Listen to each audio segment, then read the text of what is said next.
તો સુખવિલાસ ગાઈસ, આજે બ્લેઝર ની અંદર એક ફરીવાર એક રિપીટ પર ડિઝાઇન છે જે રેન્જ વાઇઝ સેટ કરેલી છે અને કસ્ટમરોની રિક્વાયરમેન્ટ થી પીસ રેન્જમાં સેટ કરો. ફૂલ સ્ટોક રહેવાનો છે. સ્ટોક જોઈ લો, ફૂલ સ્ટોક છે. જેમના બી પેન્ડિંગ ઓર્ડર છે જલ્દીથી ઓર્ડર બુક કરાવી લો અને અમારે ત્યાંથી ડિસ્પેચ થઈ જશે. આ વખતે છે ને રેન્જ વાઇઝ સેટ કરેલું છે. આ જોઈ લો, વર્કનું ફિનિશિંગ નેક્સ્ટ લેવલનું રહેવાનું છે. સ્પગેટી સાથેનું બ્લાઉઝ છે. જે વર્ક છે ને, જે એ કાશ્મીરી અને કરાચી વર્કનું કોમ્બિનેશન આપેલું છે. વર્કનું ફિનિશિંગ નેક્સ્ટ લેવલનું રહેવાનું છે.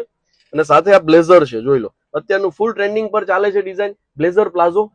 કોલરમાં બી વર્ક આપ્યું છે, સ્લીવ્સમાં બી વર્ક આપ્યું છે ને ફ્રન્ટ સાઈડ બી ફૂલ વર્ક છે. અને જે પ્યોર ડોલા સિલ્કની જે કહેવાય ને, ડોલા સિલ્ક, એમાં ફેબ્રિકમાં બ્લેઝર બનાવેલું છે. ડબલ ફ્યુઝિંગની સાથે છે. એમનું બ્લેઝર રહેવાનું છે. સાઇઝની વાત કરું, LXL XXL સાઇઝ રહેશે. એમનો પ્લાઝો છે જે 6 મીટર ઘેરની અંદર રહેવાનો છે. નોર્મલ પ્લાઝો નથી. પ્લાઝોનો ઘેર જોઈ લો, 6 મીટરની અંદર પ્લાઝો છે. પ્યોર ચિનોન ની અંદર રહેશે ફેબ્રિક. સાઇઝ LXL XXL છે. જેમને બી